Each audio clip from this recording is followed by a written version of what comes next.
हर हर महादेव। हार्दिक स्वागत करती हूँ आप लोग का अपने चैनल पे। महादेव जी की कृपा से आप लोग सकुशल अच्छे होंगे। आज मैं बताऊंगी कि हफ्तों के दिनों बारों मंगलवार बुधवार मतलब ये बारों से कैसे पूजा शिव जी का आराधना कैसे करनी चाहिए जो ग्रह की शांति होगी। प्लीज़ आप लोग मेरे चैनल पर बने रहे, मेरे चैनल को सब्सक्राइब, वीडियो को लाइक कर दे। चलिए शुरू करती हूँ। भगवान शिव को प्रसन्न करने के लिए सावन मास से बेहतर कोई और समय नहीं है। मान्यता है कि शिव आराधना से भविष्य की बदला जा सकता है, भविष्य को भी बदला जाता है। बस आपको सच्चे दिल से उनकी आराधना करनी चाहिए। महादेव जी की आराधना करने से सुसौभाग्य की प्राप्ति होती है। सावन में सोमवार को विशेष महत्व है क्योंकि यह माह चंद्र ग्रह से जुड़ा है जो भगवान शिव के मस्तक पर सुशोभित है। चंद्रमा मन का कारक है, इसलिए स्त्रियां यदि सावन में श्रद्धा और भक्ति से शिव जी की पूजा कर सोमवार व्रत करती हैं तो उन्हें मनोविकारों से मुक्ति और मानसिक शांति प्राप्त होती है। चंद्रमा की समस्त औषधियों का कारक है, जिसके चंद्रमा ही समस्त औषधियों के कारक हैं, जिसके कारण सावन के व्रत उपवास स्वास्थ्य और आदि के लिए उत्तम होते हैं। और सावन मास में शुक्ल पक्ष की पूर्णिमा से ही व्रत सब लोग कर रहे हैं। गाय तो यदि आप लोग का व्रत नियम पूरी विधि विधान से कर रहे हैं तो आप लोग को शिव जी का महादेव जी का कृपा जरूर प्राप्त होगी। फलस्वरूप घर परिवार में सुख सुविधाओं की वृद्धि होगी। सावन के महीने में भगवान शिव के साथ माता पार्वती की पूजा अर्चना करने से मन की जो भी पीड़ा है, मन की जो भी परिवार के दुख संकट है सब दूर होंगे। केवल स्त्रियां के सौभाग्य में वृद्धि होती है और बल्कि ज्ञात अज्ञात सभी प्रकार के ग्रह पीड़ा का समाधान भी होता है और स्वयं होने लगता है।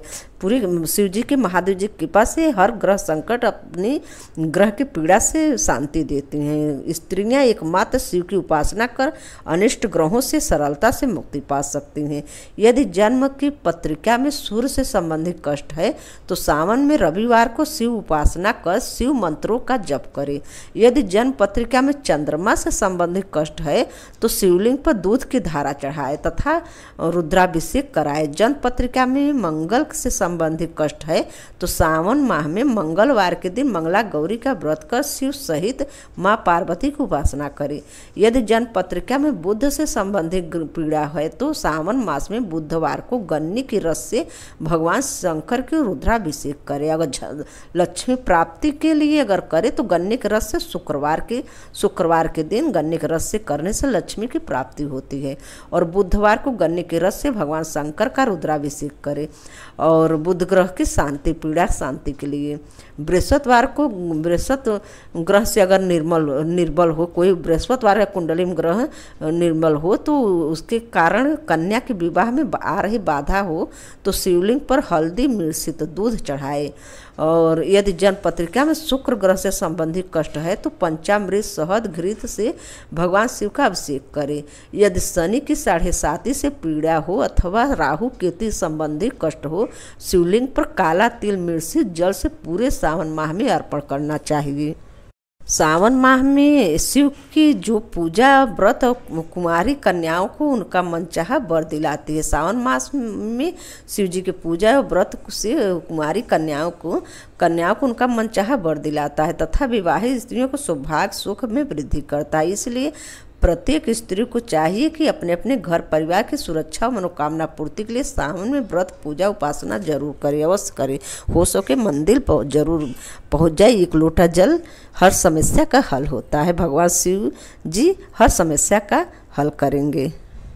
आगे सावन मास का एक सुंदर सा कथा। एक समय पृथ्वी पर लगातार 12 वर्षों तक भयंकर अकाल पड़ा। अकाल के समय न कहीं नभ पर बादल दिखाई दिए और न ही धरा पर कहीं हरियाली। सभी झीलें, तालाब, नदी, नाले सूख गए। समस्त सृष्टि में हाहाकार मच गया। प्राणी जल के बूंद बूंद के लिए तरस गए तथा भूख से निष्प्राण हो रहे, तड़पने लगे। इंद्र देवता को प्रसन्न करने के लिए लोग तरह तरह के प्रार्थना अर्चना करते मगर मेघ थे कि गायब हो गए। किसान अपनी सोने जैसी धरती को बंजर हो जाने के भय से हर समय प्रार्थना में लीन रहते। सूर्य अपने प्रकाश को जिस अग्नि के रूप में धरती पर डाल रहा था उससे समस्त जीव जंतु अकाल मृत्यु को प्राप्त होने लगे। भयंकर गर्मी से एक किसान ने अचानक अपने खेतों में हल जोतना शुरू कर दिया।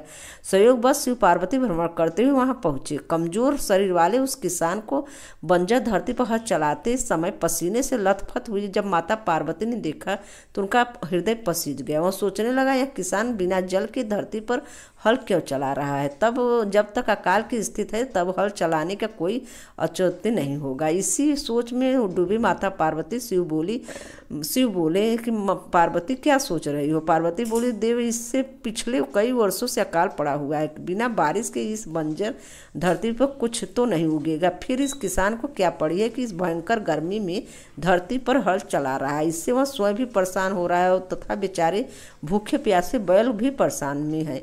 इस किसान को लगता है कि वर्षा होगी। नहीं, शिव जी बोले, नहीं, यह पूर्वाभास नहीं है, वर्षा होने वाली है।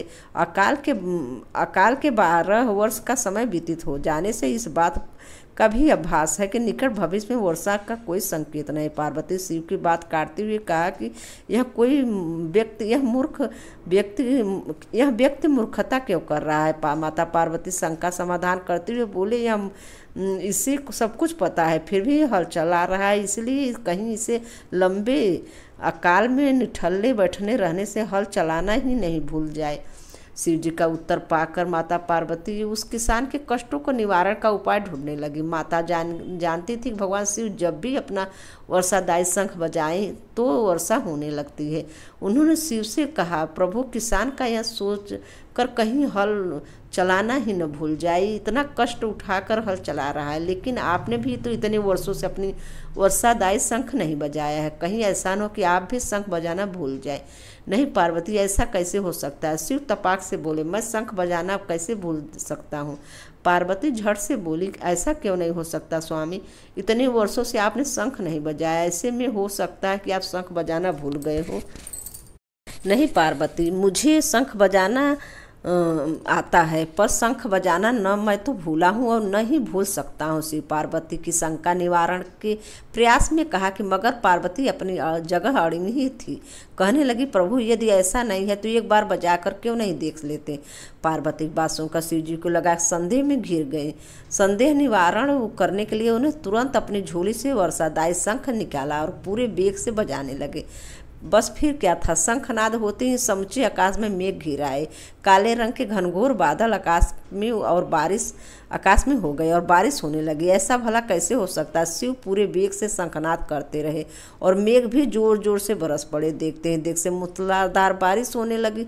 समूची धरती जलमग्न हो उठी। इतनी बारिश हुई कि सारा धरती प्यास बुझ गई। किसान सोच नाचने लगा, मानो कि क्या पशु पक्षी भी शिव जी की इस कृपा से धन्य हो उठे।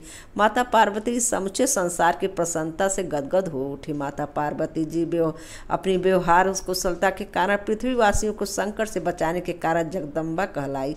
वे शिव जी से मुस्कुराते हुए बोली, स्वामी, आप तो सचमुच भोले भंडारी हैं। हर हर महादेव। ओम शिव शक्तये नमः। माता पार्वती की जय। धन्यवाद।